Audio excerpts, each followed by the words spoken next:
All right, welcome into the Questionable Podcast. You got Scotty Questions here with Meko.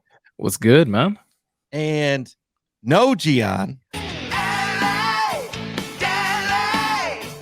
he's going to get a shout out anyway. So Gian, he is at an event tonight. I think another red carpet. I'm not sure if it was a viewing or red carpet, but he's busy tonight schmoozing. So Gian, good luck. I hope it's going well. He said he was repping some questionable gear as he should. I don't know why that was a surprise, but but anyway, we appreciate it, Gian. Hope it's going well.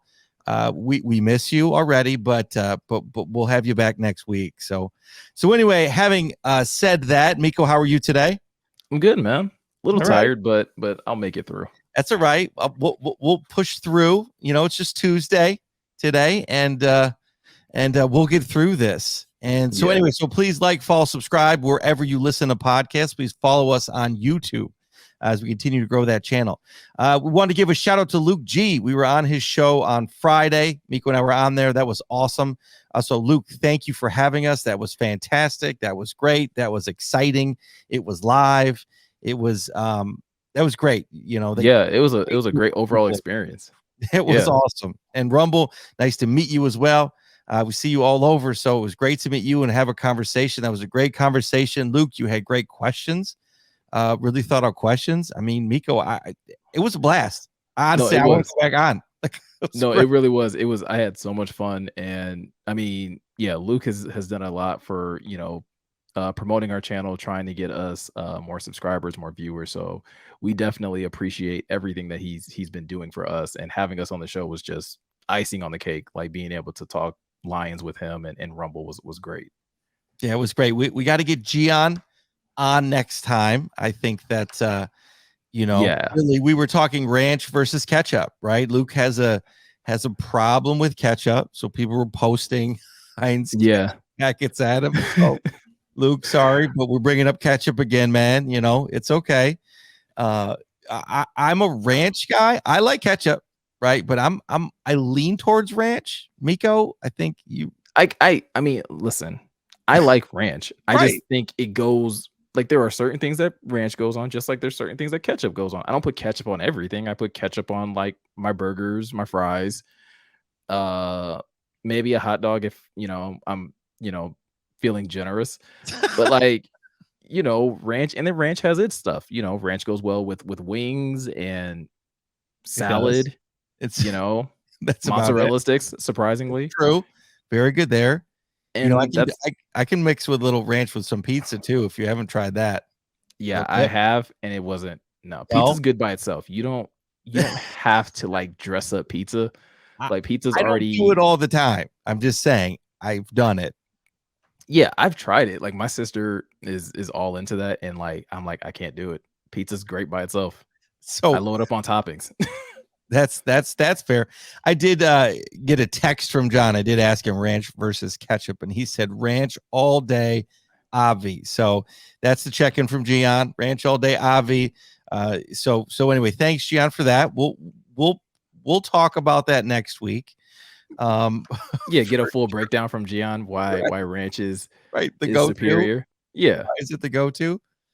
Anyway, so Luke and Rumble, thank you again. Thank you to the community for having us on and supporting and following us. And a couple of people subscribed while we were on the show last week. So again, we appreciate the support. We really appreciate it. And we look forward to continuing to collaborate together and continue to get each other on shows and promote each other. So again, Luke, thank you. Rumble, thank you. That was awesome. So today's show, we're obviously going to talk Lions. We have in my opinion, one of the best questions I think that Meko's ever asked is, and we're going to jump right into it. How would you gauge your Lions Kool-Aid intake on a scale of sober to blackout drunk? Oh, Meko, talk to me. Like, where did this come from? So this obviously originated. Gian and I had a good back and forth. Actually, like between today and I think over the weekend, him and I had a good back and forth. And Gian had a great comeback at me, basically saying like I need to drink more Kool-Aid. And meanwhile, just so you're all aware, we have our podcast chat, and I'm watching this, right? I'm just viewing this as voyeur here, just watching, no comments, just watching it. yeah, and so I eventually rebutted with, I feel like, our podcast at least needs one designated driver when it comes to the Lions and expectations. So I'm not gonna say I'm completely sober, because I have also said that I think the Lions will win 10 games. Sure. I've had a drink, but I'm not buzzed.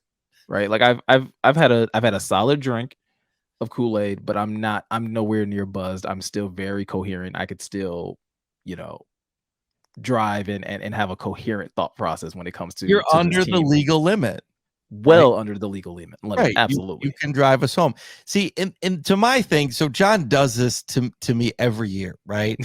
Every year he does it to me, and it's just to me. And John, it's no criticism. It's just every year, we both get excited. But John takes me to this next level of excitement. By the end of like preseason, I'm with him like, oh my gosh, you're right. We're, this is gonna be so much better. So every year John he gets me. So John is the friend that if you take him to the bar, he's like, you can do another shot. You can do another shot. He's not that guy. No, he's not that guy. But when it comes to the Lions, he is the guy. Yeah. Yeah. Like, no. You can take one more. You can take one more shot, and you can still have faith in this team. And again, like Frank the Tank. John will be back on next week, and he'll be able to fully defend himself, because I think, again, like, it's not that I don't think John's going overboard on any of the things that he's excited about. I'm also I'm encouraged by the things that he's encouraged by as well. It's just a different level of excitement. And I think it's very similar to, like, how much Kool-Aid you've taken, and it causes you to kind of see things a little differently, just like being impaired can do to you. I know, but it gets me going every time. It's I keep going back to Will Ferrell. Like, we're playing one song and one song only. It gets the crowd going. He gets me every time. Yeah. So anyway, that's so where would you put yourself on this scale, though, Scotty, on a scale of sober to blackout drunk? So Kool-Aid. So that's a great question for me. I'm trying to toe the line here, because I've been extremely excited. It's tough, man. We won 3 games. I'm excited about the coaching staff. I'm excited about our draft picks, but I'm trying to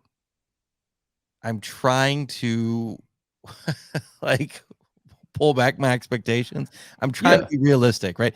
And it is hard. I want them to do well. I think that this show helps me actually get everything out. Right. Because we keep each other honest. I don't know, man. What's gonna happen, and this happens every year, is I'm gonna get, like I said, I'm fine now. We haven't seen a ton of stuff, but once Hard Knocks comes out, I mean, I'm probably gonna go through the roof of like, oh my gosh.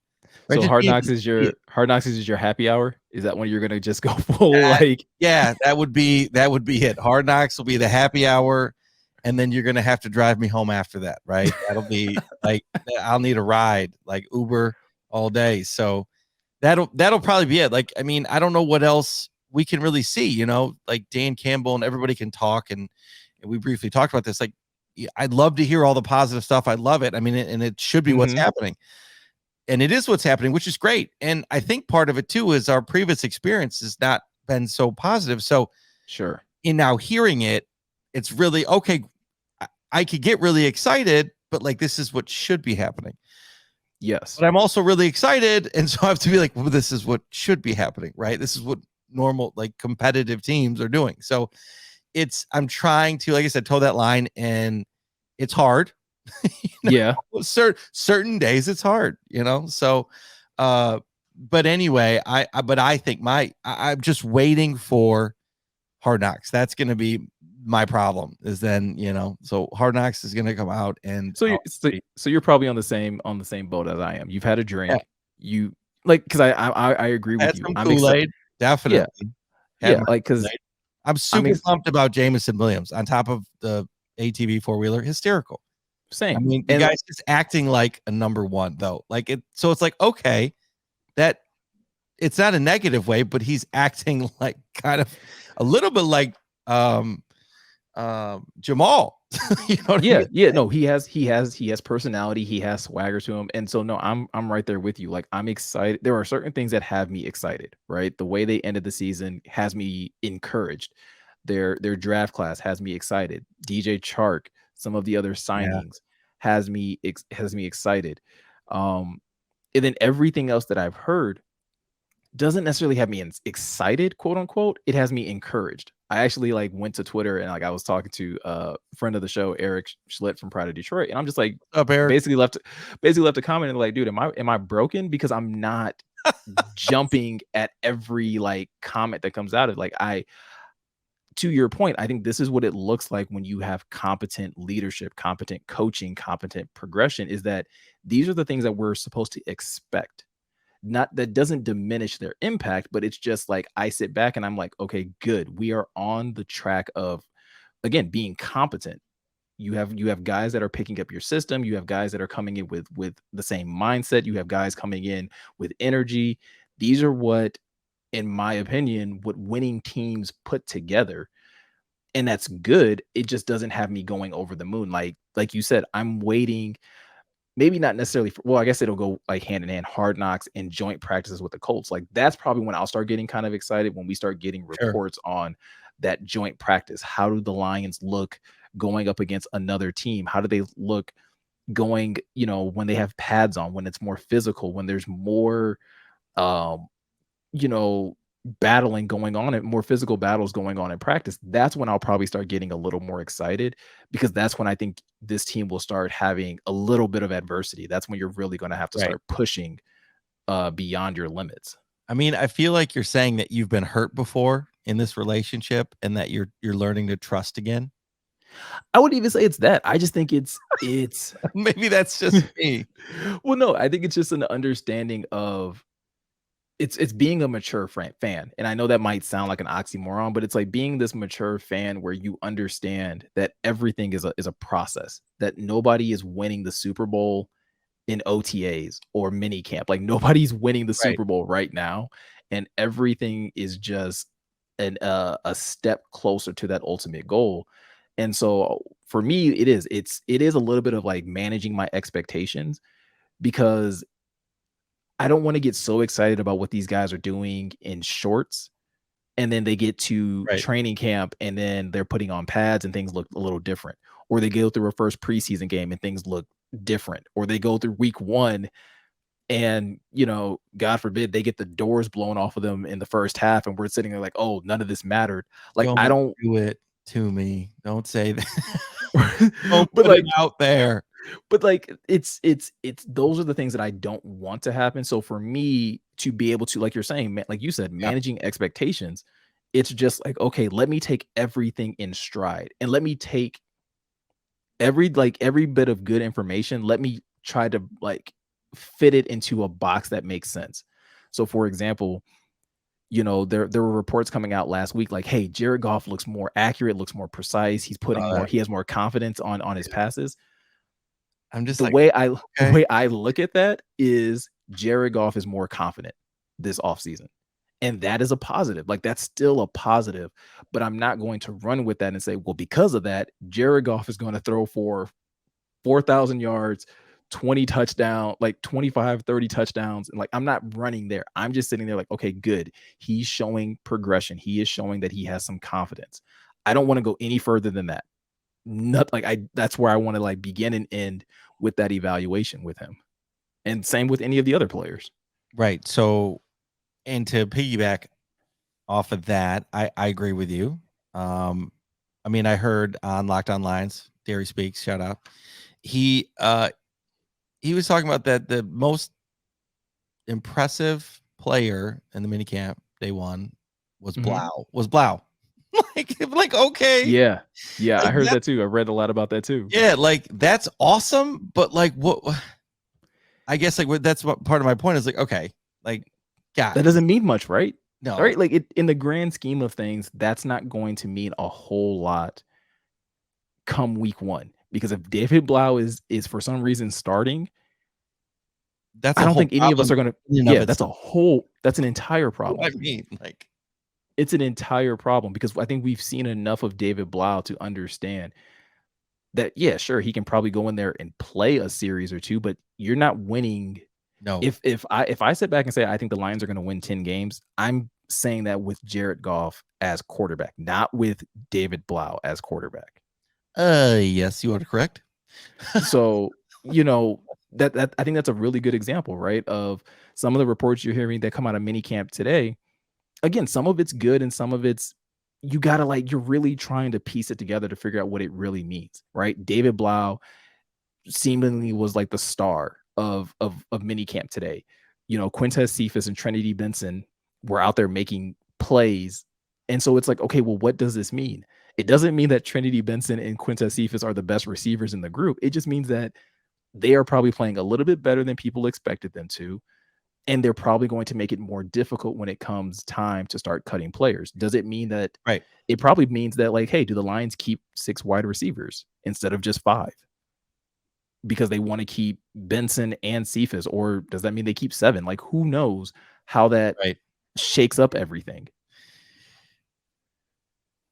So, I mean, I know there's a lot of people out there that are going hard on the Kool-Aid, and this is no judgment for me. I'm not saying that like there's something wrong with you. I just honestly, like I said, I feel like there's something wrong with me. Like, it's not I'm sitting here just like, no, should I be more excited? No, should I be more excited? We'll get more excited when we get closer to the season. We're all going to get amped. I mean, that's just how it happens. We're just waiting. It's this waiting game. Yeah. It's, our culture today, and just waiting is so hard. So I think a lot of people are just like shutting it down. Not maybe what I'm doing is like, I can't even deal with it right now because I'm going to get too excited. Yeah. Maybe some of us are just a little starved for football. Like, and we just want it back so badly that like any good news, it's like you've been starving and it's like somebody gave you a cracker and you're just like, this is the greatest cracker I've ever had in my life. And it's like still a saltine, bro. Still have like 70 days, don't we? It's like 97. Samsonite, I was way off. I think so. Yeah, I think 97 as of yesterday. Yeah, it's somewhere in the 90s. Yeah. So we got a minute. Yeah, until week 1. Yes. Yeah, we got a minute. So anyways, yeah, so I can't wait to get John. I mean, John, this is, again, we wish you were here to talk about this further. We'll talk about it next week, right? We'll dig we can more. Yeah, because I think John has a really good take as far as, again, managing like I guess it's almost like the difference between expectations and like, still like progress. Like, how do those two things kind of like go hand in hand? Like, you can have expectations, but still, I guess, probably be excited about the progress they're making, which I don't disagree with. I think I just disagree with the amount of excitement. Yeah, I mean, John had great points, right? All of his points were really valid. I was like, yeah, it's a good point. It's a good point. It's just, I wanted to send him that meme again, the Kool-Aid injection, basically, because that's.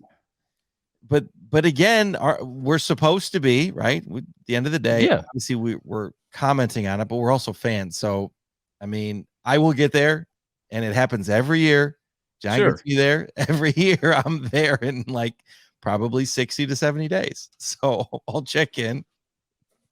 Well, there'll be a running meter on our Kool-Aid intake. That's actually really great. Instead of we should have something Kool-Aid meter. Yes. Done. And it's just like slowly ticking up to like blackout wasted.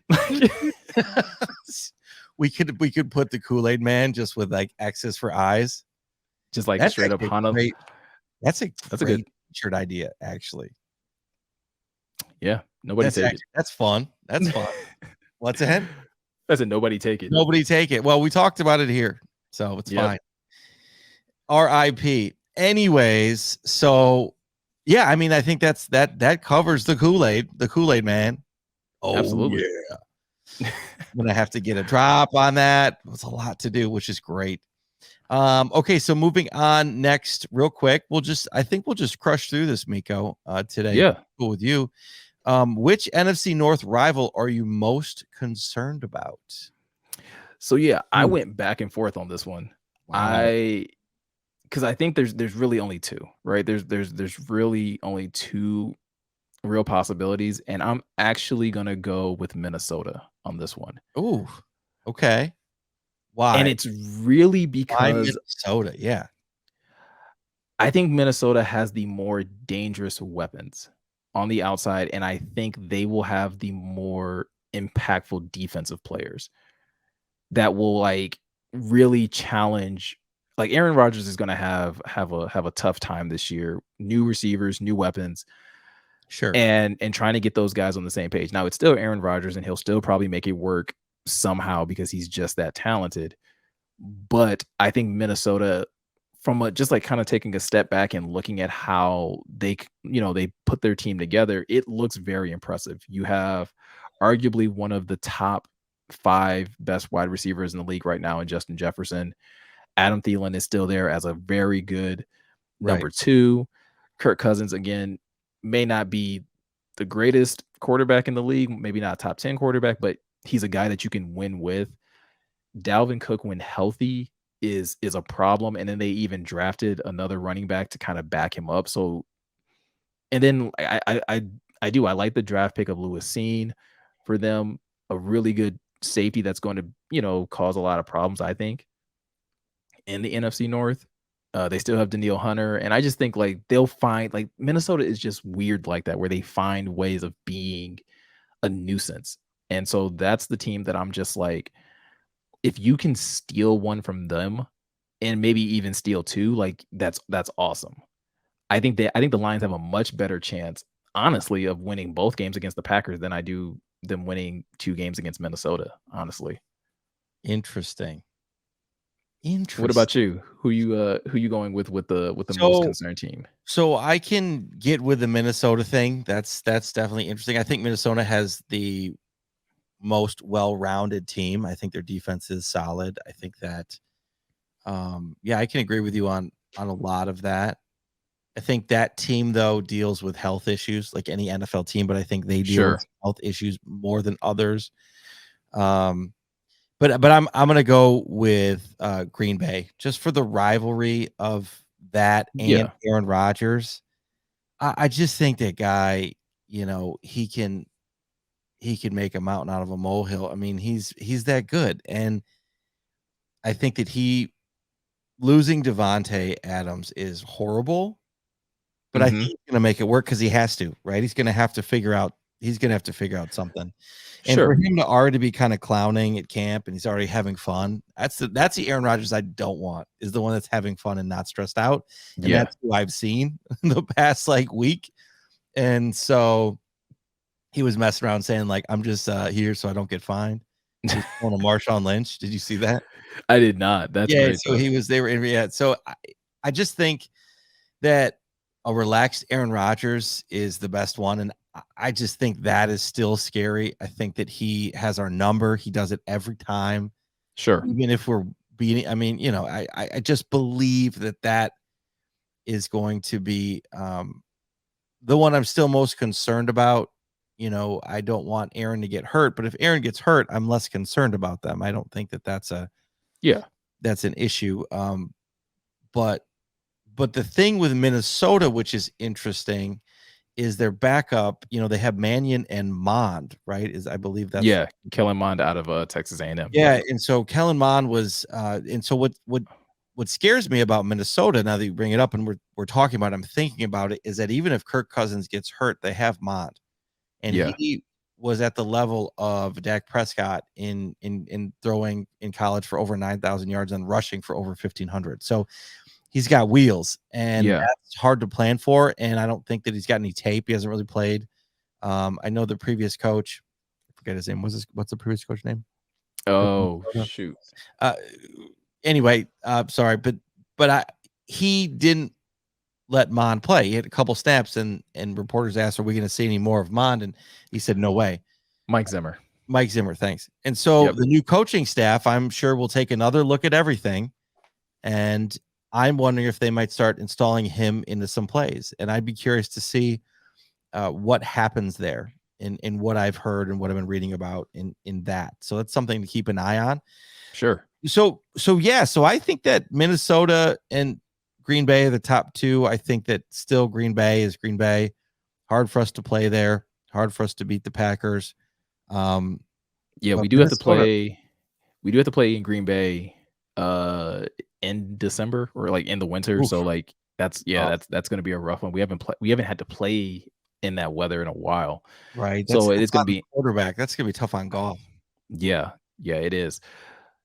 To your point though, I mean that's why like I said I went back and forth because Aaron Rodgers is in a handful of quarterbacks that like regardless of how much is changing around them, Right. like you said, he can still make a mountain out of a molehill. Like it's that easy for him. And even though he lost Devontae Adams, I mean, they did try and go out and get him some weapons. He finally got a rookie receiver in Christian Watson, who was considered, one of the better wide receivers in this draft class. And it wouldn't surprise me if Aaron helps, him have a really great rookie season. I mean, I think we forget like Aaron lost Jordy Nelson and immediately like it felt like Devontae Adams just kind of just like rose to those ranks. Like That is he an just fit in amazing there. point. I forgot about that. Right. Jordy was his guy. And like, oh, Devontae's my guy now. Yeah. I mean, and granted, they played with each other for like maybe a year or two, but like Still. it didn't take long. And to your point, I mean, granted, it's the first day of mini camp for a lot of teams, but if we start hearing that Aaron Rodgers isn't getting frustrated with his receivers, like that's a bad sign if you're the NFC North, because if he's gelling and if he's being patient with his receivers and if he's taking time to coach them up and get them on the right page that they need to be on, yeah, that's a scary Green Bay team that everybody in the NFC North is going to have to be, concerned about. And to that point, which as we're sitting here, I'm thinking about it, I'm wondering who has the patience for Aaron Rodgers, right? I think it's the wide receiver that has the most patience, the one that can Mhm. shrug it off the most of him being a jerk, because he's gonna make those faces and stare Yeah, these guys down and get like it's gonna be the one that can deal with adversity the most. I don't know who that is, but I sure. think that might be one of the guys, that'll be or a guy that just doesn't drop passes, right? I think Jordy and Devontae they Yeah, didn't they were sure-handed. yeah. Yeah, they didn't drop a lot of passes. I think another thing that's worth considering as well, Green Bay does have 2 great running backs Yep, I was just thinking that. They in can run Aaron the ball. Jones. Yeah, and Andre Dillon, I believe. Is it A Andre Dillon or Aaron? AJ Dillon. AJ Dillon. Thank Yep. you. Yep. So, yeah, they have a great 1-2 punch in those 2 guys. So, it's a possibility that they go more run heavy this year just to give Aaron a little bit more time to build that chemistry with those guys. So, I don't know. I think you're right. That could definitely be a team that people should be worried about. All I know for a fact is I'm not drafting Aaron as in fantasy this year. I've done that twice and he's No, burned me twice. no, Not doing it again. you got no, that was bad. No. Yeah. Never doing that again. And then So, watch you not do it and watch him have like oh yeah, yeah, 3 touchdown games yeah, every game. yeah, Yeah. right. So and yeah, that's I think that's a good summary there. I think, but those are the two teams. I'm not that worried about the Bears, you know. Nah, they just got busted this week for basically like having contact in OTAs. Stop. Yeah. I didn't see that. Yeah. They obviously OTAs, you're not supposed to be having like full contact practices or whatever. The Bears apparently were. I don't know to what extent, but yeah, like I don't Yikes. I don't know what the penalty is. I'm sure they'll get a fine or something like that. But yeah, like the way I read the tweet about it, it was like the NFL is making them scrub that from the records, and I'm like, what does that even mean? Like they had the practice, it still happened. Chicago all over. So, but yeah, I Caught mean, having too much contact. so Chicago's off to a great start. Love that. That's hey. It sounds like that's like something the Lions would have done. Yeah, under Matt Patricia, absolutely. Right. So yeah, keep doing stuff like that. All right, that's fine. Okay. All right. So how many okay, well, we're moving right along here. I'm thinking this is the main meat and potatoes for us today. Yeah, So we've heard a lot and we've seen a lot about Jeff Okuda, right? yeah, good amount. I think that right now and this year for him is a really big season. And so to kind of give everyone an overview for those that don't know, right? He played his rookie season 2 years ago Yep. and it was okay, right? It wasn't great. He was the 3rd overall pick. Yep.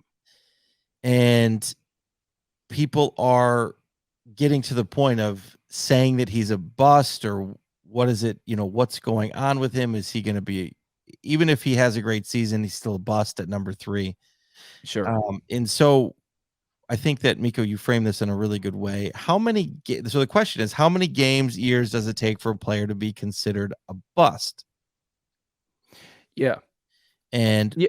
following up on that, is Jeff Okudah the biggest bust in Lions history? I think that's an easy no, but anyway, back to the main question. How many years does it take for a player to be considered a bust? So Meko and I, we talked about this before. Yeah. We were looking at like players that had, not great first seasons, because if you think about it, Okuda had his first season 2 years ago and he was injured. He had one game and was injured all last season. So Yeah. in reality, this is his sophomore campaign and he's gone through all this adversity. So will that help him? Will that hurt him? So back to the question, how many years does it take for a player to be considered a bust, Meko? I would say it at least takes 3 years in the league for you to have Playing? like a So 3, playing at 3 least years. 80% of a season? Yeah, where you're like, yes, where you are Playing most of the actively, season. yeah, where you are actively getting snaps, being in the mix for you to really be considered a bust or not. And the way I look at it is this: rookie years are like a crapshoot, right? You're hoping, especially when you're drafting a guy number 3, you're hoping that you hit really well on that player. Right. Then you have your sophomore year where a lot of people say like, hey, that's where guys make their biggest jump from their rookie to sophomore year. And then you have your junior year, I would say, in the NFL, where we should have a really good idea of, okay, this player is progressing and trending in the right direction. The problem with Jeff is, like you said, he's technically only going into his sophomore year. We're Right. not getting We haven't we seen anything from this. we haven't had a true sample size of Jeff. No. And to your point about his rookie year, he only played 9 games, started 6 of them. But what we ended up finding out later, we knew this going into like training camp, but then we ended up finding out the season, he had a groin injury throughout the year that they had him play through, and he was never quite right. That he had to have surgery on, right? That he had to have surgery on, near the end of the season. So you take that in consideration. You take into consideration, I don't think anybody that considers themselves a Lions fan would say that he got quality coaching under Patricia, Oh, under hell that no. staff. I don't think No. anybody's saying that. So Nobody better be saying that. right. And then It's ridiculous. And then at least for me personally, I do factor in the difficulty of playing corner. It's not, granted, there are guys that have come in and excelled. Trust me. I'm not saying that Jeff shouldn't have done better, but I'm simply saying like it is considered a very difficult position. Darius Slay was even, infamous for saying like he was a high 2nd round pick, and he was like, yo, it took him a while till he finally got to understanding like how to play corner at this next level. Right. So there's a part of that factors in too, but it's just like you take all those things into consideration in his rookie year, and it's like, okay, it's a rookie year, it's disappointing. I think you can definitely say it's disappointing. But then you go into a sophomore year where I think we would have gotten more evidence and more context to be able to say, okay, bust or not. And he only gets 1 game. And so we have no other evidence to basically stack up against Jeff except for 10 games worth of data to say bust or not. And personally, I just don't think it's fair to throw that label on him this early, regardless of where he was drafted. I don't think there's enough sample size of his play on the field at this level to determine whether he is truly a bust or not. I mean, I completely agree, because we have to.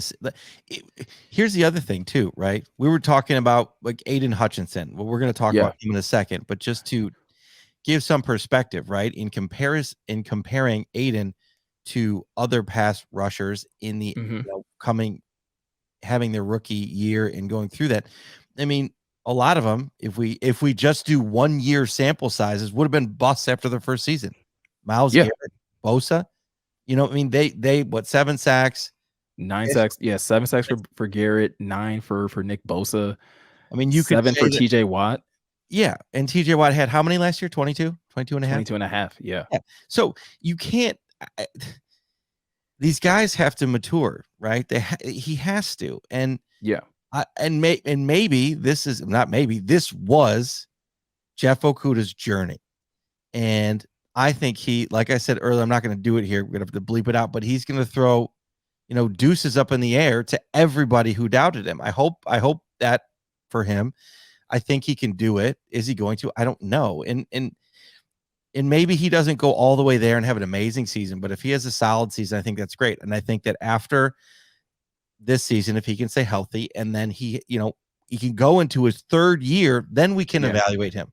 I think it's just taken longer for us to evaluate. And so people don't like to wait. People aren't patient. And this is part of it. Ready to call him a bust, I think is a rush to judgment. Should we have taken him at 3? Probably not. Right. But that's what happened. And he's here. If I remember correctly, it was between Jeff Okudah, Derek Brown, and I believe a lot of people, there were people that wanted Isaiah Simmons. So I think it was between those 3 guys. And looking at where they each are in their careers at this point, I don't think any of them have necessarily like set the world on fire. No. 3 years in. Jeff is just like, to your point, Jeff is just take the longest to really get a sample size of because he's been injured. And it's not his fault. And I agree with you very much in that I do think it's a rush to judgment. And I think it is because he's the 3rd overall pick. And people are like, well, this is taking too long. Right. But is it taking too long or is it just taking the time that it's taking? Like, it's not. It's taking the time that it's taking. People are impatient. We live in a world of everybody wants stuff now. I mean, we want the NFL now. We can't have it for 90 some days, right? And that's kind of annoying. People want to see stuff immediately. I would rather have something for a long time than have it immediately and then have it go away, right? I'd rather hold on to something like that. So now we didn't talk about this, but Meko, like, what would be Jeff setting the world on fire? What would that look like? I think it would probably look at like a lot like what Amani did last year, honestly. Amani had, I think, somewhere between 5 and 6 interceptions.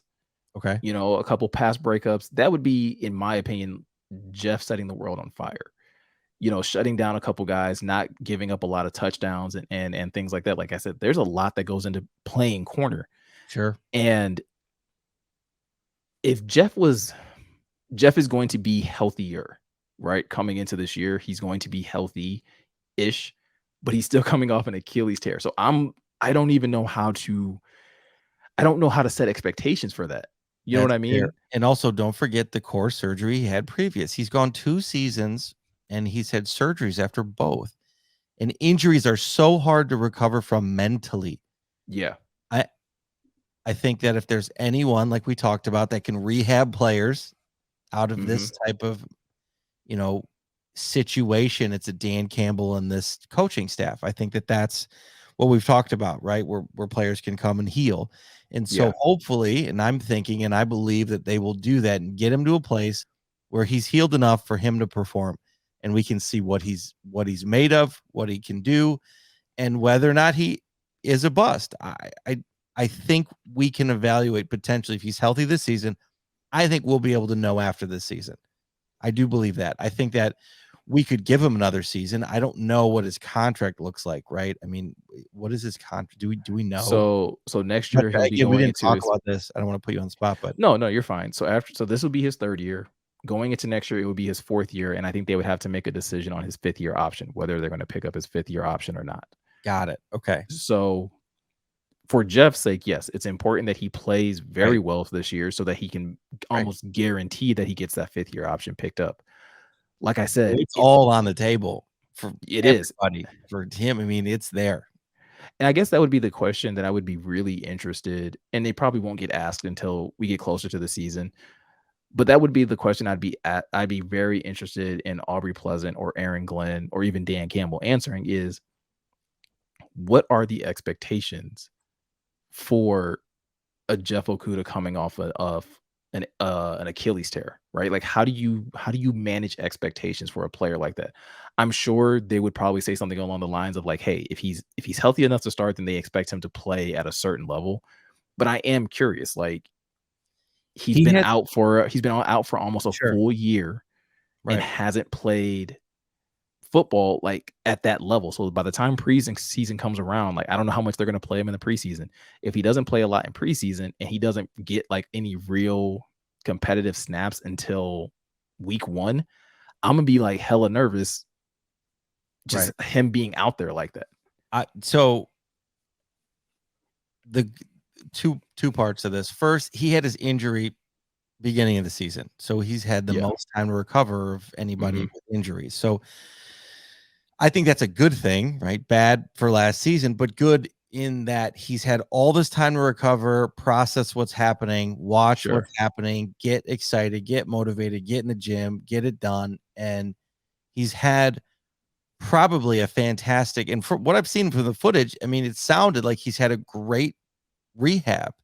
And the Yeah. biggest thing in recovering from injuries, I tore my Achilles, is having that rehab.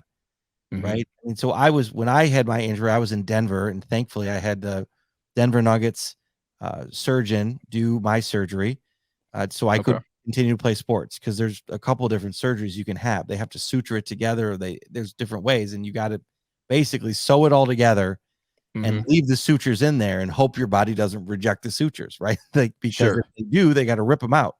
And that's another surgery. So every time you go under the knife, it's just a mental thing. It's a physical thing with your body. Like you could mentally get over it, but your body still remembers, right?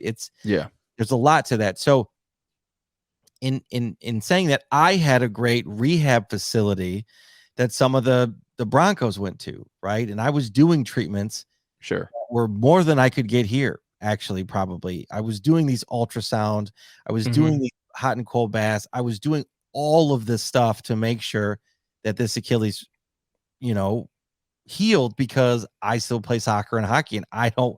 It was a Yeah. terrible Achilles injury is a terrible pain, and and it's hard because it's a huge tendon in your leg. So what I'm getting at is he's had this time to process and watch and get motivated to get back because you have to be so far motivated Yeah. beyond what you normally have to be motivated for to rebuild that part of your body.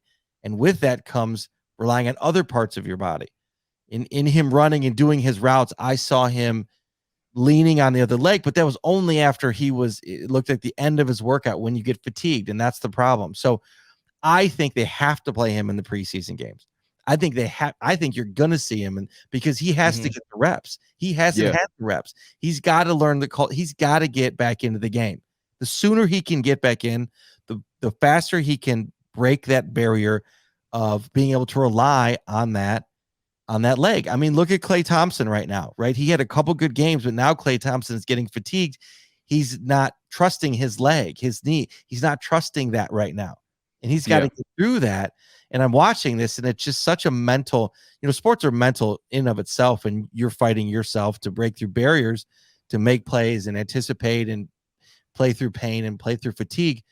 But add on 2 surgeries in Yeah. 2 years and bad coaching, bad leadership. And so I think that Okuda can get there, but they got to get him back in the game, right? It's like Yeah. falling off a horse. You got to get back on the horse immediately and forget Yeah. that. And the sooner you can do it, the better. So the good thing, he's had all this time to recover. The bad thing is he hasn't had time to play. Yeah. So to Well, your he even spoke to that himself when he's met with the media last week about like one of the big things that he's learned throughout this process is surrounding himself with people that tell him like when to rest. Because like to your point, his number one thing as a competitor, and I would understand this, and I completely understand where he's at, where he's like, as a competitor, as a player, you just want to get back out there and show that you can still do it. right. You want to take every rep in practice. You want to do every drill, but you need people around you to sit there and tell you like, hey, you know, you need to dial it back here, you need to dial it back there, because that, to your point as well, along with the mental aspect of, because it sounds like he's there mentally, but it's going to be managing the physical output, right? You don't have to put it all out there now in mini camp or now in OTAs. You'll have to do a little bit more in training camp. And to your point, he'll slowly have to add more and more on so that he can make it through a 17 games season without, one, risking injury, but at the same time not losing any type of confidence in his physical ability to do the things that he's been able to do since he started playing football. Right. And only in a game will you have to trust and that plan. And like, I mean, there'll be moments when like he'll have flashbacks in the game about when he got injured, and that won't happen until he's in the game, when something feels similar and something tweaks and something it's like, it'll probably be like when he gets rolled up on, right? Like if he's making a tackle and somebody, like, there's going to be those heart pounding moments. And you've heard, I'm sure we both have heard plenty of athletes say this, right? Like, you worry about it until it happens, and then you bounce back and you're like, oh, okay, I'm fine. And then it's like, it's at that point that, that it can be rolled up on, it can be kind of beat up, and okay, I'm gonna be all right. Mm-hmm. But until that happens, it's tough, I mean, there is a small chance he won't make it back. There's a small chance he could get hurt again. I mean, because you rely so much on your other, another part of your body, it gets worn down faster, and you can get injured. And the NFL is hard. Yeah, and I think that, and I think that's going to be the thing that's going to be interesting to see how they try to protect Jeff from himself as far as the coaching staff, right? Do they only keep him on one side of the field so that he's less likely to have to push off of one leg, and like, or are they going to keep moving him? Are they going to still keep moving him around? I think they have to play him as if he's fully healthy. I think that the trainers will have to work with him in the rest, but I don't think that they can put him in. Now, maybe they will, but that's a lot for them to just add on to make sure Jeff's okay on the right, or like on the right side. So he's going to have to play. They might, but that's what I say. Like, it's, well, because again, they'll have a better understanding of what he can and can't do, especially once training camp and preseason and stuff like that. But determining, again, like, do you not put him in certain matchups? Do you not line him up against certain players, right? Like, Jeff, at least coming into the league, it was the idea that he could line up with anybody anywhere. Do you maybe not do that with him anymore and just say, like, hey, does Amani become CB1 essentially, right? Does Amani start taking the number one guy, maybe, game in and game out? Probably. And that's just that's just the way it is. So that's a good point as well. I think that has to be at least be a part of it, at least the first couple of games of the season. Like, the coaching staff is going to have to protect him, just because it's the season, and you gotta, if Jeff is as important as the coaching staff thinks he is, you have to keep him protected, because you'll need him for all 17 games. And I think there's ways that you can protect him without compromising your defense. Okay, that makes sense. When you say it that way, that makes more sense. And I think on top of that, they need to protect him to see what he can do, because to your point of, if this is it's going to be a contract year coming up, right, in the next little bit, right? They need to decide and figure out if they're going to keep him or not. And so in order to do that, he's got to play. So in order to get him to play, you got to get him so he feels safe, and that you're kind of protecting him even from himself. Because, right, even though they didn't pick him third overall, he still was a big pick, big part of the future of the Lions when he was selected, and that was the goal. So we'll see, right? And so I think we're getting to the point of, for all of those that said that he's a bum and all that stuff, they can I don't. And hold on, they can blow it out your rear end. So I mean, it's premature in my opinion. Yeah, I think it's premature to label him a bust. I think it's downright disrespectful to say he's the biggest bust that the Lions have had in the last 20 years. Rude That's well, because again, like you pointed out, right? Like maybe picking a corner at 3 wasn't the best idea. But again, we're still only 3 like Jeff Okudah being the 3rd overall pick isn't the reason why the Lions haven't won games the last 2 years. Right. Like there's not a direct correlation.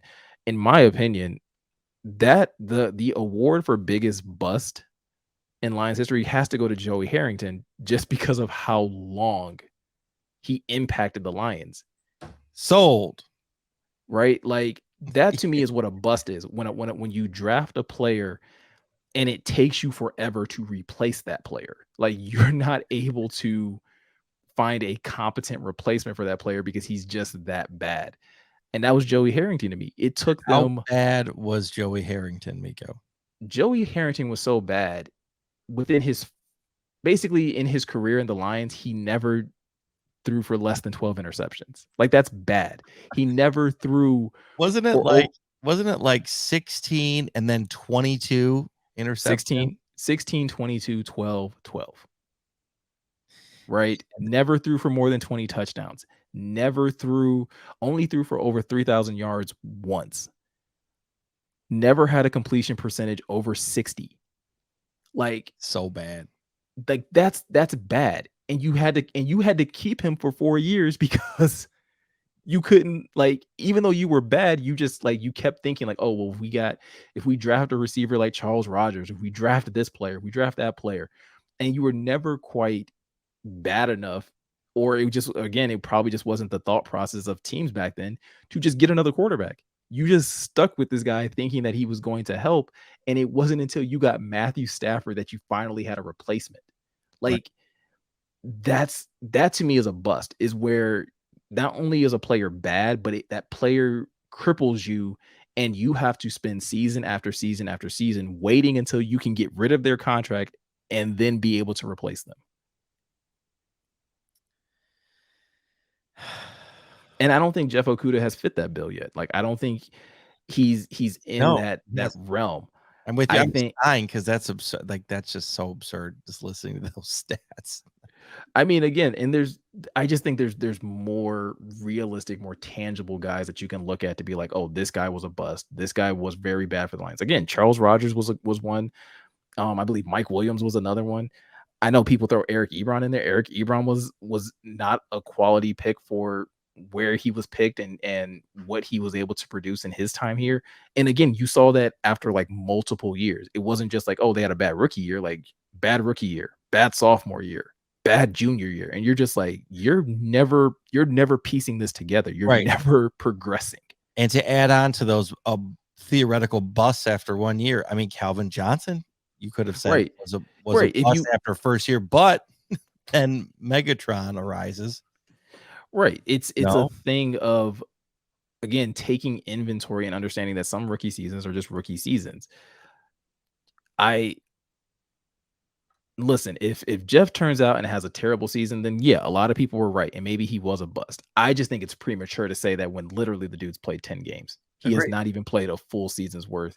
And to say he's the worst, the biggest bust, again, in Lions history, when you have when you have the likes of Joey Harrington, Charles Rogers, Mike Williams, Eric Ebron, like that's just not fair. It's just not. Agreed. And like we heard, I think D-Mac says it best. Blow out your rear end. So yeah, I think that, I mean, I got nothing else to say about it. I'm excited to see him this season. I think that he'll be definitely a storyline in Hard Knocks, right? Yeah. Definitely storyline, if not one of the bigger ones, right? I know that Jared Goff is going to be a big part of this, and J-Mo, right? I mean, Aiden, right? Obviously, all of it, but Okuda is going to be I mean, there's a lot of storylines in this Hard Knocks. You're not going to have enough weeks. You're going to have to add another 30 minutes. I mean, that's what I look at. Like the Lions have a lot of guys that have a lot to prove, and I think will really like stand out and shine in a big way. Jeff is one of them, and I think Jeff has a lot to prove, and I think he knows it. I think my biggest thing is just I really want to know how to set expectations for him. I really do, because there's so much. It's technically a sophomore year. He's coming off an Achilles. Like, I would love for somebody in the media to ask that question of like, how do you frame a successful career for Jeff? Obviously, like I know there's like obvious things, like he can't be getting burned play after play after play. Like, he can't Right. be the guy that quarterbacks target. But there has to be a way of evaluating and determining, like, hey, considering all that he's had to deal with Yep. within his first 3 years, like, this is progress. Yeah, that's interesting. I mean, I'd be curious to hear what Jeremy has to say and the guys at Pride of Detroit. I mean, I know they've talked about it, right? But I don't Sure. remember hearing them talk about it in detail in regards to like evaluating it. Yeah. Have they? I mean, I don't. No, not really. Like, not again, it's mainly because he plays corner. It's hard to place a Yeah, because there's value only been on. 10 games, right? You just said it. Like, Well, there's it's also like, if you're trying to set expectations for a corner, like, yeah, you want them to be shut down, but like, okay, there's not many guys like that. And again, he's coming off an Achilles injury, so I definitely don't expect him to be shut down. right. So what does that look like? What's I guess, like, for anybody that's watching, if you know, like, the average, like, passer rating or passing rating against, or, pass breakups, interceptions, like, if we can get like an average, then just say like, okay, then Jeff needs to be within, this range Right. to be at least, again, average, at least. Well, I mean, again, we're gonna have to wait and see. Patience, as I tell my daughter, is a virtue, and a lot of people don't have patience anymore in this world we live in. So, in having said that, Meko, this goes right into the next one. Is who do you think is going to be Mr. Reliable on the defense this year?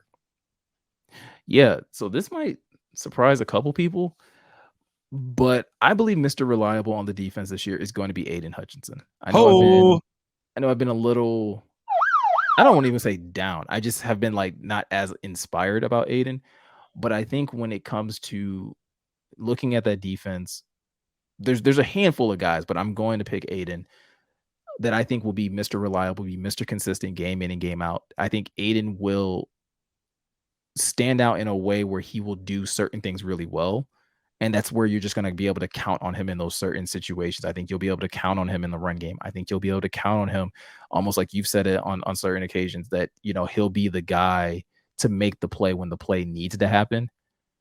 yeah, So to close out a game or to make to change the flow of a game. I mean, because we're gonna need that because Jared Goff is gonna go 3 and out, and so we're gonna And have to have that playmaker on the defensive end to get the ball back.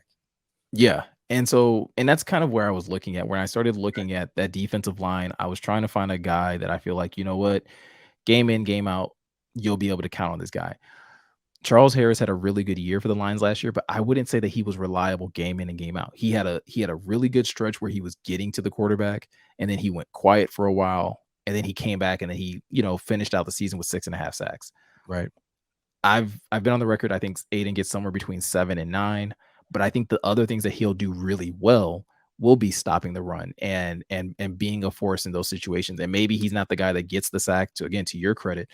Maybe he's not the guy that gets the sack, but maybe he's the guy that forces, the quarterback into another, player getting the sack, or forces them into an errant pass. I think Aiden will be impactful enough in certain situations where you'll be able to be like, okay, we at least can count on him game in and game out to make his presence felt in games. And who knows how well that shows up in the stat sheet, though. Right. And to that point, right, in the consistency, right? So I think, to me, this player, Mr. Reliable, is Tracy Walker, right? Okay. So I think that to me is what I feel like the coaches are hoping to, like, he can build on last season, right? I don't think he Sure. can set the world on fire, but I think that consistency, they want to carry that over from last season. I mean, is that fair to say? Yeah. Yeah. I would say Tracy was probably the most consistent player on that defense last year. It wasn't flashy, but it was consistent. Right. And I think that that's part of this coaching staff doesn't need to be flashy. I mean, if anything, they kind of like it to not be flashy, is from what I'm seeing. Well, they want you to do your job, right? If we Right. go back to Aubrey Pleasant, Aubrey. week 1, right? Hey, Do your job. It doesn't have to look sexy. It doesn't have to be flashy. But if you have an assignment, hit your assignment. And Tracy, more often than not, did that last year. Yeah, so I think they can build on that. So if he can just continue to do that, I think it just helps the whole unit, right? And I think that's what they paid him for, right? I think he's confident he can do it again, and I think he's confident he can do it better, based on how I've heard him speak. Right? Tracy is one of those guys on the team. So we were talking about earlier about like not getting too high or low about when we hear certain guys speak or certain comments. Tracy is one of those guys though, like anytime he has a media availability, I do like flock to hear him speak because he's so genuine, but at the same time, he's so smart and analytical about, what his responsibilities are and things like that. So you can see that with him, that it's not super surprising that he's so consistent because of how he talks about his approach and his mentality and how he approaches the game week in and week out. So honestly, that Tracy was one of the few guys on the defense that was in the mix for most consistent or most Mr. Reliable for me, but I just decided to go with Hutch. Which I agree. I mean, I think that there's so much needed. There's so much that Hutch needs to bring. He almost has to be Mr. Reliable. Yeah. So I totally get your pick. I just was going. I mean, I just figure there was another opportunity there for us to talk about for Tracy, but I think to your point is Aiden in his pick at number 2. I think that in the needs that we have on the defense, he has to be Mr. Reliable. He knows that he has to be this. Yeah. I think he's the type of dude that will deliver on just being Mr. Reliable. I don't think he gets 12 sacks. I don't think he has a record-setting year. I think that he is a solid, consistent, reliable year. To your point of being able to count on Aiden to do these things and deliver this so others can make plays, he can make the play. Like it's that consistency in which we lacked and talent last year a little bit on the defense. I mean, it was a bad it was absolutely that. It was absolutely the talent and the consistency. I mean, they were fairly consistent throughout the season, right? Sure. It was more so the offense that was kind of lagging behind in more games. But yeah, you would see those lapses in the defense. The Eagles game comes to mind. The Bengals game comes to mind. Obviously, week 1 against the 49ers comes to mind. The first game against the Green Bay Packers. Like there's a couple games where, yes, the defense lapses here and there. But again, you could also couple that with the fact of like they weren't getting a lot of relief, to your point about Goff going 3 and out. They weren't getting any rest. They were on the field a lot. So, yeah, you're not getting enough relief from your offense. Yeah, there's no balance. Yeah. So to your point, it's funny. I think both of our picks for Mr. Reliable could actually have a huge impact on one another, right?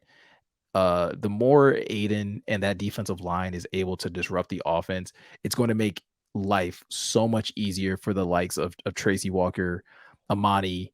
We just talked about Jeff, Deshaun Elliott, and anybody else they throw in that secondary. It's going to make life easier if Aiden is being Mr. Reliable or being consistent.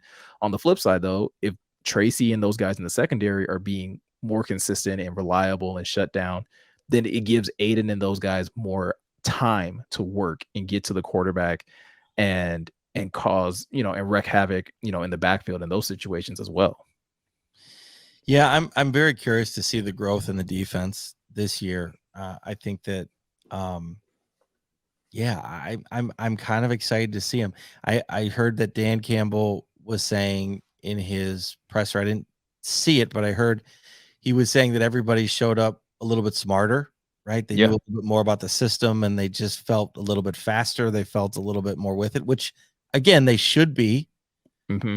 But that's really good to hear if he's saying that and not having to repeat himself. Like it's just, those are little things that winning teams have, right? Yeah, when you don't have to rehash day one lessons. Again, you got rookies, so you gotta bring the rookies up to speed, but you shouldn't have to do this for your vets.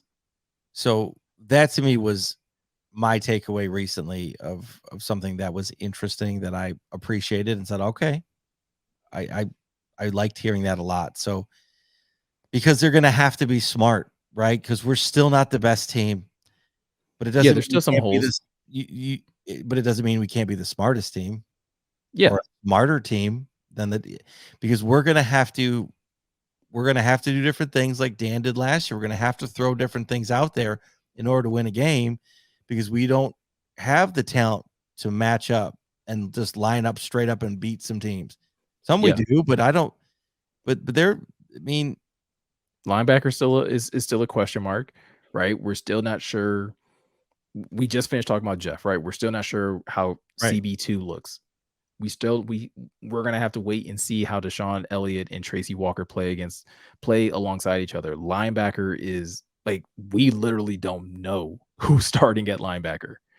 We could probably take a wild guess. Alex Anzalone, Derek Barnes, probably, but we're really not gonna know until probably preseason and the season kicks off. So, yeah, to your point, this defense is going to have to be smart. They're going to have to be fast. They're going to have to be able to execute at a high level to keep them in a lot of games because they may not have, the best talent matchups week in and week out. Right. Yeah. Can I throw another one at you that it wasn't on go ahead. It wasn't on the list, but I guess I should have just added it. So since we talked about who's Mr. Reliable on the defense, who would be your pick for Mr. Reliable on the offense? Ooh, I think it's going to have to be Swift. Interesting. I thought you were going to go St. Brown. I really thought you would go St. Brown. I just think that, there's so much talent now in there's just so many options. Yeah. Wide receiver that I think that Mr. Reliable is going to have to be Swift in that number one, the RB1. Yeah. Getting us 3 to 5. And consistently getting us that yardage to be able to get those first downs and keep the chains moving. And I think it's really going to rely on him. That's a good pick. I think that's a really good pick because I'd love to say St. Brown and that, but if they don't have to throw it with Goff, I don't think they're going to throw it. I mean, if I don't have that, why take the? I know it's a pass-heavy league now, and I get it, but running back is the most successful teams have the most consistent, reliable, and best running backs, in my opinion. And I think stats, could back that up. But the best running backs, pairs, duos, the ones that are averaging 3 to 5. I mean, that's a difference maker right there. Right off the bat. That's a good point. I mean, when you look at the likes of, Tennessee, you have, we talked about Green Bay and they have a two-headed monster and AJ Dillon, Aaron Jones. Like I said, Tennessee with Derrick Henry. There's a couple teams that are a little outliers. Buffalo doesn't have the greatest running back, but they just drafted one. So they understand the importance of having one. The Colts have, Jonathan Taylor. They had no quarter. I mean, come on, look at that's all they had, and they were able to make, a decent strike. Yeah. I mean, even the Raiders have Jerry Jacobs. The Chargers have Austin Eckler. You need a guy, right? You need a guy. Those guys are so tiny. Sorry. But to your point, you need a guy to at least be a threat. Maybe he doesn't need to be, again, DeAndre Swift doesn't need to be Derrick Henry or Jonathan Taylor. But he needs to be effective in the same way that an Austin Eckler is. A second and 5 is way better than a 2nd and 9. That absolutely been dealing with, not because of Swift, but just in the past. I don't care who you are.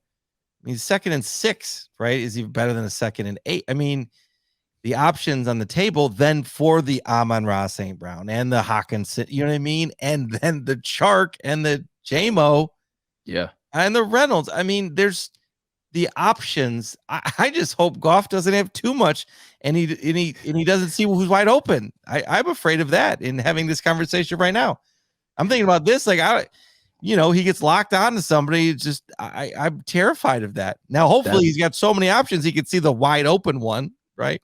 That's the Kool-Aid that I have locked away that I'm not sipping until week 1. What? What this offense could be, because on paper it looks fantastic, but I have to keep that locked away. Like that's the good stuff that you don't break that open until you got company and you want to show off a little bit. Yeah, that's top shelf. That's a top shelf right there. Yeah, I'm not touching that until week 1. You pop that open week 1. That's hysterical. I'm gonna cheat a little bit on this one. Fine. I'm going to say the entire offensive line. Oh, come on. That's fair. Because I do really believe this offense will go as far as this offensive line goes.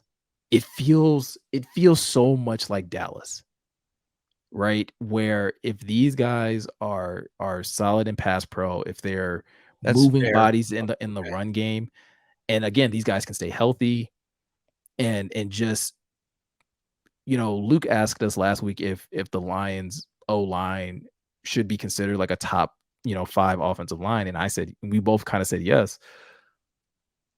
That's what I think. Those are the guys that you need to be reliable week in, week out. All 5 guys pulling in the right direction, being a force, because that's going to make your offense just so much better. It's going to, again, same way we were kind of just talking about Hutch and Walker, it'll make things easier for Swift so that Swift can be more reliable, so that he can be your back. Yeah, everything will be easier, right? To your point. Yeah. So Swift can go out there and get your 5 to 7 yards of carry. TJ Hawkinson and those receivers, Chark, Amon-Ra, Reynolds, those guys can have time to get open. And to your point about, press conferences today, Jared Goff spoke with the media as well. And like his eyes lit up in a way that I haven't really seen him light up when talking about one of his weapons, when talking about the potential of Jameson Williams. Like this dude is like, it's a little bit of a tip of the hat kind of a tip of the hat to Jameson Williams, but I feel like it's also kind of tipping their hand a little bit. That's what I meant to say. Tipping their hand a little bit on what this offense might be. And like Jared Goff looks like he wants to take some deep shots. Like he wants to literally just let it fly. And that's exciting. Still not touching it. Still not touching the top shelf. But like come week 1, and if this offense is doing that, if they're just like airing it out, taking their shots, again, letting DeAndre Swift work in the run game and a little bit in the pass game, but then taking their deep shots, dude, this offense could be fun. It could be so much more exciting. And again, it feeds into the defense and it makes the defense's life a little bit easier. Yeah, that makes sense. Yeah. So it sounded like, I'm going to have to listen to that. So Goff was tipping it. So a tip of the cap he was given to JMO. Yeah. And he was also showing the hand though, right? Showing their hand a little bit on like, like it's like you got to take this guy seriously is what it's. Yeah.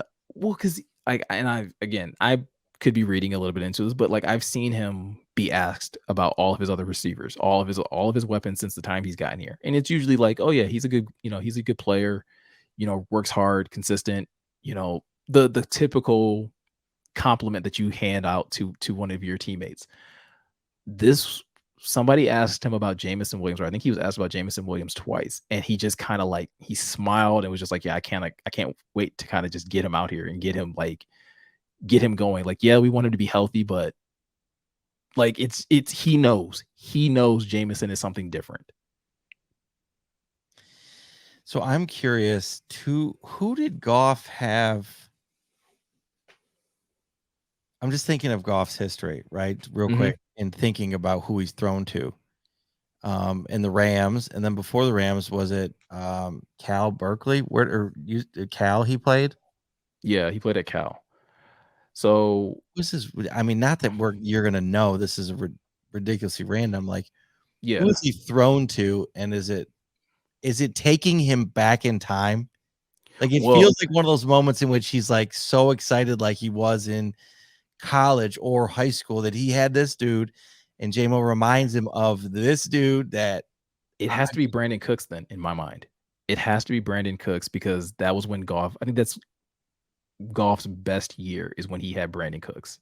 Well, the first year that he had Brandon Cooks, and they aired it out. So, and didn't And now, didn't they mention they were going to do more Yes. of what they did in LA with Goff? Yeah, they sat down with Goff in the offseason, him and Ben Johnson, Mark Brunell, probably Dan Campbell as well, and they went over a couple things. That's why they traded up to get JMO. Then that was Goff's like, give me this guy that I had in my one of my most successful years. Mhm. I need this guy, whether that's Chark but JMO probably. Like, well, you have two options, right? JMO's not ready, but you have Chark, you have Reynolds can get downfield, but it's just like, but they've listened. Yeah, I'm just kidding. I'll let you finish. But my end of my point is that Goff asked, "Give me this, and I'll give you that." Yeah, I mean, I feel like that's potentially what had to have happened. Well, it's probably it's either that or the vice versa, which is they asked him, right? Like, hey, we want you to do more of this. What can we do to get you taking more shots, right? Because they know they got the same stats that the public has, right? I think we're saying the same thing. Right. But it's just like, yeah, it's just a matter of who started the conversation. But yeah, Sure. like it was an area of concern. And it's good to know that this staff, again, nice tip of the hat, a nice like golf clap to the staff.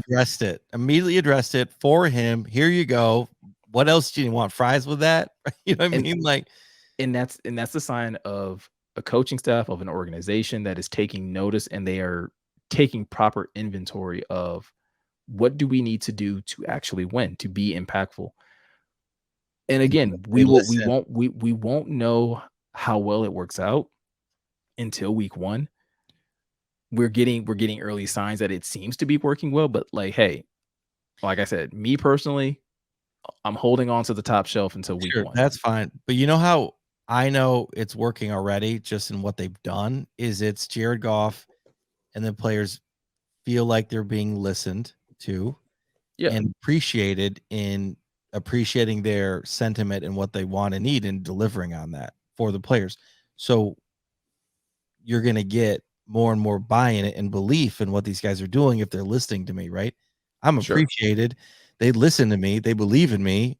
Of course, I'm going to go out and do the impossible because I can do it because it's such a mental game. I just think that, whether it's like in business and for your team or those that employ, like being heard, being appreciated, goes so far with just humans.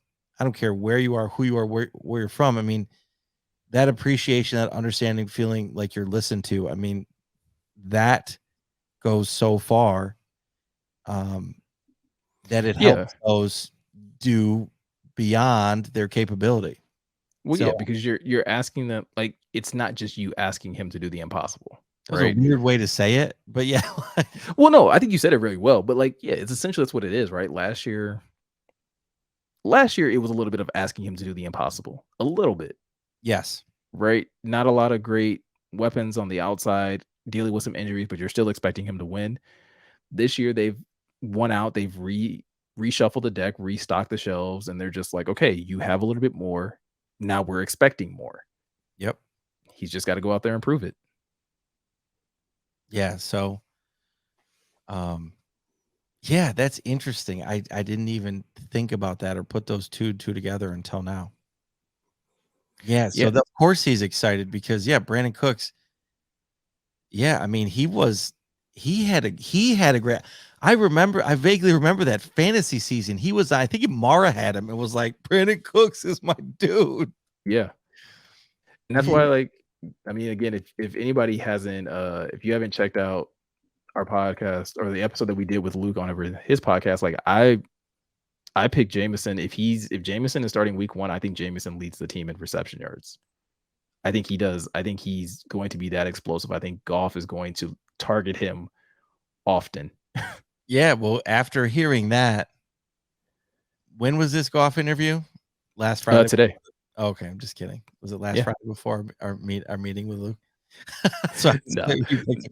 Today? No. So that's a great pick. Meko early odds for Meko's selection here. I have a lot of faith in questionable Jameson's betting ability. corner.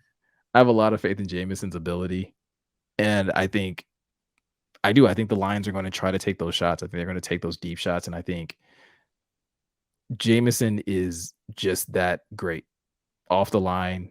Obviously, we know the speed, and he can make guys miss. I just think they're going to find every opportunity to get. I mean, a lot of those guys are going to get a lot of those guys incorporated, but Shark too, man. Like, but Jameson's the rookie, and rookies got to prove it. So you'll see a lot of like probably single high safeties looks and just being like, oh, we'll see if this kid can get off of press coverage. And once he starts doing it consistently, yeah, then what? Then you hope that you haven't given him so much confidence that he feels like he can beat you on any route. Well, because then he just then you have a problem. Then you have a problem. Then he just might. So, all right, man. I think that about does it. That was a great Okuda, Hutch. And I really liked your last question on the offense there. It's got me thinking about everything. Yeah, man. Line, you definitely cheated on that one, but that's fine. I mean, I'll accept it. But it makes sense. But it definitely feels like the linchpin though of that unit, right? Like for Absolutely. the offense to be good, it feels like kind of like a no-brainer, but like for the Lions specifically, their O-line being consistent and being just stout up front will make everybody's job so much easier. Yeah, and I think that's a fair comparison to Dallas and the way that they built their offense, and so, and you see when that offensive line's working, it's unstoppable, right? Yeah. You do anything like in Dak gets so much time, I mean, it's just almost too much. So really interesting. So anything else we need to cover? That I think that about no, man, that pretty much wraps it up. That's good. John, we missed you, but we crushed it. It's all good. Anyway, so again, please click that like, follow, subscribe button on YouTube and wherever you listen to podcasts. Again, Meko, thank you. That was a good show. Appreciate it. I appreciate you. Yeah, and I appreciate you too. And I want to thank my wife, my daughter, my family, the crew, the community, everybody that follows, everybody that contributes, everybody that loves and hates. That's fine. We appreciate it all. Can't have the love without the debate. And so keep it coming. Keep the comments coming. And again, we appreciate everything. Meko. Yeah, man. Definitely got to thank my wife, my daughters. Thank you. And you and Gian. Oh, snap. I forgot Gian, but did I? Yeah. We've said we've missed Gian enough. I think he kind of gets the point. But likewise, definitely got to thank everybody that comes by, whether it's on YouTube, Twitter, Instagram, wherever you may find us. Thank you guys for engaging with us. Be sure, like Scotty said, subscribe, like the video, comment on the video, whether it's a disagreement, whether there's something we forgot. We're human. We overlook things. So we always forget things. We don't know. So there's no hard feelings, but yeah, definitely feel free to comment in the comment section. We always check that. We always try to engage as much as we possibly can. And yeah, man, just thank you guys for hanging around with us and being on this journey of us growing this podcast. That's it, man. And let's spread the love. All love. All love. All right, everybody. We appreciate it. And that is the Questionable Podcast out.